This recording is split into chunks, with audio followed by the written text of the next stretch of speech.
Calcium હાઇડ્રોક્સાઇડને ખાલી જગ્યા પણ કહે છે. તો કેલ્શિયમ હાઇડ્રોક્સાઇડ એનું અણુસૂત્ર થાય CaOH ટ્વાઇસ. એનું અણુસૂત્ર થયું. એને શું કહેવાય છે? તો બીજું એનું નામ છે ફોડેલો ચૂનો. તો કેલ્શિયમ હાઇડ્રોક્સાઇડને ફોડેલો ચૂનો પણ કહેવાય છે. ફોડેલો ચૂનો. ક્લિયર? ચલો બીજો પ્રશ્ન. પીએચમાં પી જર્મન શબ્દ પોન્ટેજનો અર્થ શું થાય? તો પોન્ટેજનો અર્થ થાય શક્તિ. નોટબુક જે છે તમે જોડે જોડે બધા જે હું જવાબો તમને કહું છું એ લખતા રહેજો અને ખાસ આ પેપર તૈયાર કરી દેજો એટલે પૂરેપૂરા 80માંથી 80 માર્ક્સ તમે ઇઝીલી લાવી શકો. આગળ ત્રીજો પ્રશ્ન છે. બાયોગેસ ઉત્તમ બળતણ છે કારણ કે તેમાં ખાલી જગ્યા ટકા સુધી મિથેન વાયુ હોય છે. તો તમે જાણો છો કે બાયોગેસનો મુખ્ય ઘટક છે મિથેન વાયુ. કેટલા ટકા હોય છે? તો 75%, 75%. 75%. ચોથી ખાલી જગ્યા છે પચેલો આહાર અને નાના આંતરડા દ્વારા અભિશોષણ પામેલ ચરબીનું વહન કોના દ્વારા થાય છે? તો જે ચરબી હોય છે એનું વહન આંતર રસાંકુરો દ્વારા થતું હોય છે. તો તમારે રીતે જવાબ લખવાનો રસાંકુરો દ્વારા થાય છે. રસાંકુરો. બરાબર. ચલો નેક્સ્ટ છે વિદ્યાર્થી મિત્રો ખરા ખોટા. તો અહીંયા 3 ખરા ખોટા છે, આપણે એ પણ જોઈ લઈએ. પહેલું વિધાન છે ક્ષારણને લીધે તાંબા પર લાલ રંગનું સ્તર જામે. તો યાદ રાખજો ક્ષારના લીધે તાંબા પર જે છે લાલ રંગનું નહીં પરંતુ લીલાશ પડતું જે છે સ્તર જામતું હોય છે. એટલે આ વિધાન કેવું છે? ખોટું છે. ખોટું. બરાબર. પહેલું વિધાન ખોટું છે. ચલો બીજો પ્રશ્ન. ગોલીય અરીસાની વક્રતા ત્રિજ્યા r તથા કેન્દ્ર લંબાઈ f વચ્ચે સંબંધ દર્શાવતું સૂત્ર f = 2r છે?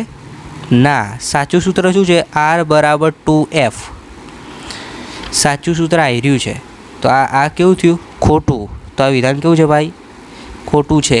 આ પ્રશ્ન પેપર જે છે એ તમને પ્રથમ પરીક્ષામાં તો 100% ઉપયોગી થવાનું જ છે, પરંતુ આવનારી જે ગુજરાત બોર્ડની પરીક્ષા છે એમાં પણ તમને સારા એવા માર્ક્સ અપાવશે. એટલે ખાસ આ પેપર જે છે નોટબુકમાં લખીને તૈયાર કરી દેજો.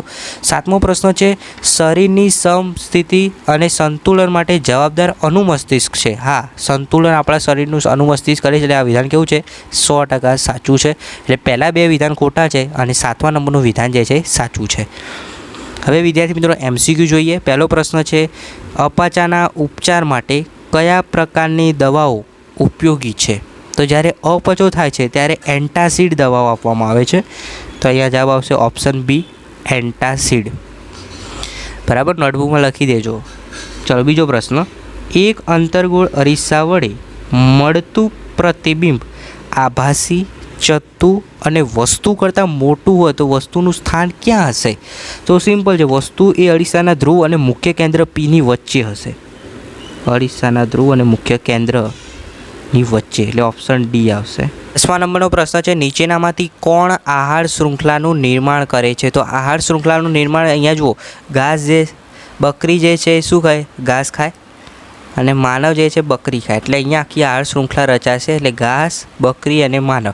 બાકીના તમે બીજા ઓપ્શન વાંચશો તો એમાં જે છે આહાર શૃંખલા રચાતી નથી. એટલે સાચો ઓપ્શન આવશે એ, ઘાસ, બકરી અને માનવ.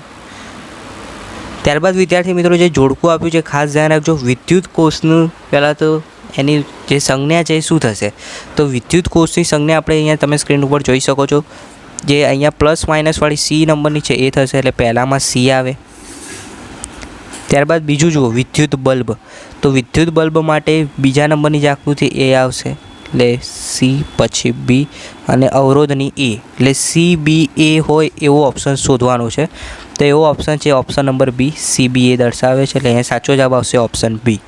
બરાબર. એકદમ સહેલું છે વિદ્યાર્થી મિત્રો. હવે નેક્સ્ટ છે 12મા નંબરનો જે પ્રશ્ન છે. 12 થી 16 5 પ્રશ્નો આપેલા છે. એક વાક્યમાં પ્રશ્નોના જવાબ આપવાના છે. દરેક પ્રશ્નના 1 માર્ક્સ છે. પહેલો પ્રશ્ન છે જઠર ગ્રંથિના કયા સ્ત્રાવને લીધે જઠરના આંતરિક અસ્તરને HCl સામે રક્ષણ મળે છે? તો કયા સ્ત્રાવને લીધે? તો શ્લેષ્મના લીધે. શ્લેષ્મ સ્ત્રાવ. કયો સ્ત્રાવ હશે ભાઈ? શ્લેષ્મ. ખાસ યાદ રાખજો. નોટબુકમાં લખી દેજો અને તૈયાર કરી દેજો જેથી પરીક્ષામાં તમને તકલીફ ન પડે. પછી વિદ્યુત અવરોધકતાનો SI એકમ લખો. તો વિદ્યુત અવરોધકતાનો SI એકમ શું છે? ઓમ ઇન્ટુ મીટર. અને અવરોધ કહે તો ખાલી ઓમ, અને અવરોધકતા કહે તો ઓમ ઇન્ટુ મીટર. પવન ઉર્જા મેળવવા ટર્બાઇનની જરૂરી ગતિ ચાલુ રાખવા પવનની ગતિ કેટલી હોવી જોઈએ? તો પવનની ગતિ 15 કિલોમીટર પર અવર હોવી જોઈએ. 15 કિલોમીટર પર અવર. યાદ રાખજો, મોસ્ટ ટાઈમ પ્રશ્ન છે, બોર્ડની પરીક્ષામાં પણ આ પ્રશ્ન પૂછાય છે.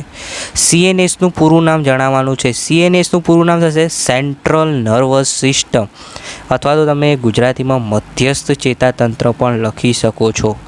સેન્ટ્રલ નર્વસ સિસ્ટમ, મધ્યસ્થ ચેતાતંત્ર. 16મો પ્રશ્ન છે, ન્યુટન તંત્રમાં ઉર્જા એટલે કે શક્તિનો મુખ્ય સ્ત્રોત કયો છે? તો મુખ્ય સ્ત્રોત શું આવશે? સૂર્ય. તો આ તો વિદ્યાર્થી મિત્રો વિભાગે તમે ઇઝીલી અહીંયા પૂરેપૂરા 16માંથી 16 માર્ક્સ લાવી શકો છો. અને જ્યારે તમારું ગુજરાત બોર્ડનું પેપર 100 માર્ક્સનું હોય છે ને, ત્યારે વિભાગ એ જે છે એ 24 માર્ક્સનું થઈ જશે. આ ખાસ ધ્યાન રાખજો. હવે વિદ્યાર્થી મિત્રો મોસ્ટ ટાઈમ વિભાગ બી જે છે, જેની અંદર 2 ગુણના પ્રશ્નો છે, જેમાંથી તમારે 10 પ્રશ્નો લખવાના છે. 2 ગુણના 10 પ્રશ્નો, એટલે તમને પૂરેપૂરા 20 માર્ક્સ તમે ઇઝીલી લાવી શકો. એટલે પહેલાં 16 અને આ બીજા 2 ગુણના, આટલું કરશો તો બી તમારે અહીંયા 36 માર્ક્સ થઈ જશે 80માંથી. બરાબર છે. તો ખાસ આ 2 ગુણના પ્રશ્નો પહેલાં તો નોટબુકમાં લખી દો. બરાબર છે. જોઈ લો 17મો પહેલો પ્રશ્ન છે, ગ્રાહણ કેન્દ્રીય સૂચક એટલે શું? ઉદાહરણ આપી સમજાવો. પછી 18મા નંબરનો જે પ્રશ્ન છે ને, એ અથવામાં છે, જમીનમાં pHનું મહત્ત્વ સમજાવો. જો એ પ્રશ્ન ન લખો તો એની અથવામાં જે રાસાયણિક સમીકરણનો પ્રશ્ન છે, જો શું કીધું છે? સંયોગીકરણ પ્રક્રિયા એટલે શું? કોઈ એક પ્રક્રિયા સમીકરણ દ્વારા સંયોગીકરણ પ્રક્રિયા સમજાવવાની છે. 2 ગુણનો પ્રશ્ન છે, એટલે 4 મુદ્દા તમારે લખી દેવાના. ત્યારબાદ આગળનો પ્રશ્ન છે, પ્રકાશ સંશ્લેષણ પ્રક્રિયા દરમિયાન થતી ઘટનાઓ લખો. 20મો પ્રશ્ન છે, મનુષ્યના શ્વસન તંત્રના કોઈ પણ 4 અવયવોના નામ. તો સિમ્પલ શ્વસન તંત્રના 4 અવયવોના નામ લખવાના છે. ફેફસું છે, બરાબર છે, પછી શ્વાસનળી, એવી રીતે 4 નામ લખી દેવાના. હવે જે 21મો પ્રશ્ન છે ને, એ અથવામાં છે, એટલે 2માંથી કોઈ પણ એક પ્રશ્ન તમે લખી શકશો. જેની અંદર ઉપરનો પ્રશ્ન જુઓ, શું કીધું છે? વૃદ્ધિ પ્રેરક અંતઃસ્રાવના નામ લખી કોઈ એકનું વર્ણન કરો. તો ગ્રોથ હોર્મોન્સ GH એ વૃદ્ધિ પ્રેરક અંતઃસ્રાવ છે, જે હાઇટનું વધારો કરે છે. તમે એ રીતે પણ લખી શકો છો.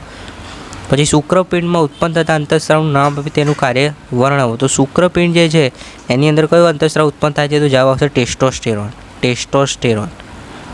અને જો તમને અનપિંડ કહે તો ઇન્સ્ટ્રોજન અને પ્રોજેસ્ટેરોન, આ 2 અંતઃસ્રાવના નામ ખાસ યાદ રાખજો. હવે વિદ્યાર્થી મિત્રો આગળ 22મો પ્રશ્ન છે, અંતર્ગોળ અરીસાની સામે વસ્તુ કેન્દ્ર Cથી થોડે દૂર મૂકતા રચાતા પ્રતિબિંબ સ્થાન, પ્રતિબિંબનું માપ તથા પ્રતિબિંબનો પ્રકારની આકૃતિ તમારે અહીંયા દોરવાની છે. જો એ પ્રશ્ન ન લખો તો એની અથવા બીજો પ્રશ્ન છે, મોટવણી એટલે શું? મોટવણીનું સૂત્ર લખવાનું છે. ત્યારબાદ 2 ગુણનો પ્રશ્ન છે, વિદ્યુત કોષ, વિદ્યુત બલ્બ, એમીટર અને પ્લગ કળની મદદથી બનાવેલા વિદ્યુત પરિપથની આકૃતિ દોરવાની છે. અને મોસ્ટ ટાઈમ પ્રશ્ન તમને બોર્ડની પરીક્ષામાં પણ આ પ્રશ્ન 100% જોવા મળશે. એટલે આ પ્રશ્ન 100% આંખ બંધ કરીને તૈયાર કરી દેજો, કારણ કે 1 વર્ષ સુધી તમને આ ખૂબ ઉપયોગી થશે. આ પ્રશ્ન યાદ જ રાખવાનો છે. અવરોધના શ્રેણી જોડાણના ગેરફાયદા જણાવો, મોસ્ટ ટાઈમ પ્રશ્ન છે. ત્યારબાદ વિદ્યુત બલ્બના ફિલામેન્ટ બનાવવા માટે લગભગ માત્ર ટંગસ્ટનનો જ ઉપયોગ કેમ થાય છે? અને ત્યારબાદ મોસ્ટ ટાઈમ પ્રશ્ન, આ 2 પ્રશ્નો તૈયાર કરી દેજો, કારણ કે તમે પ્રથમ પરીક્ષામાં તો પૂછાવાનું જ છે, પરંતુ જે આવનારી દ્વિતીય પરીક્ષા છે અને ગુજરાત બોર્ડની પરીક્ષા છે, એમાં પણ આ પ્રશ્ન 100% હશે. ઓઝોનનું નિર્માણ જણાવી તેનું અગત્ય લખો. અને બીજો પ્રશ્ન છે એ 100% હશે, જૈવ વિઘટનીય કચરો અને જૈવ અવિઘટનીય કચરાના 2 મુદ્દા તફાવતના અહીંયા લખવાના છે. તો આ 2 ગુણના પ્રશ્નો નોટબુકમાં લખીને ખાસ તૈયાર કરી દેજો. સોલ્યુશનની PDF જોતી હોય તો એની લિંક નીચે ડિસ્ક્રિપ્શનમાં આપું છું, પણ પહેલાં પ્રશ્ન સમજી લો, નોટબુકમાં લખી લો અને ખાસ તૈયાર કરવાના છે, કારણ કે 100% આપણને પૂરેપૂરા માર્ક્સ અપાવશે. વિભાગ Cની વાત કરું તો વિભાગ Cની અંદર 3 ગુણના 8 પ્રશ્નો લખવાના છે, એટલે 24 માર્ક્સ તમને વિભાગ Cમાંથી મળી જશે. પહેલો પ્રશ્ન છે, કેલ્શિયમ કાર્બોનેટને ગરમ કરતા નિપજ તરીકે શું મળશે? એ તમારે જણાવવાનું. પછી આ પ્રક્રિયાનું સમીકરણ લખવાનું અને આ પ્રક્રિયા કયા પ્રકારની છે તે લખવાનું. પછી બીજો પ્રશ્ન છે, ખોરાપણું એટલે શું? તેને અટકાવવા શું કરી શકાય એ જણાવવાનું છે તમારે. વિષમપોષી એટલે શું? સમજાવો. અને જે 29મો પ્રશ્ન છે એ અથવામાં છે, 2માંથી કોઈ પણ એક પ્રશ્ન લખવાનો છે. બંને પ્રશ્નો ખાસ તૈયાર કરી દેજો. મનુષ્યમાં અંતઃસ્ત્રાવના અસંતુલનથી થતી ખામીઓ સમજાવો. અને જો એ પ્રશ્ન ન લખવો હોય તો બીજો પ્રશ્ન છે, પરાવર્તી કમાનની આકૃતિ દોરવાની છે, ખાલી નામ નિર્દેશનવાળી ફક્ત અને ફક્ત આકૃતિ દોરવાની છે. ત્યારબાદ મોસ્ટ ટાઈમ પ્રશ્ન છે, જલવાહક પેશી અને અનુવાહક પેશીનો તફાવત. 3 મુદ્દા લખવાના છે, કારણ કે 6 માર્ક્સનો આ પ્રશ્ન છે. ઓહમનો નિયમ પણ તમને અહીંયા પૂછી શકે છે, જો તમારે વિદ્યુતવાળું ચેપ્ટર હોય તો. ગોલી અરીસા માટેની નવી કાર્ટેશિયન સંજ્ઞા પદ્ધતિ વર્ણવો.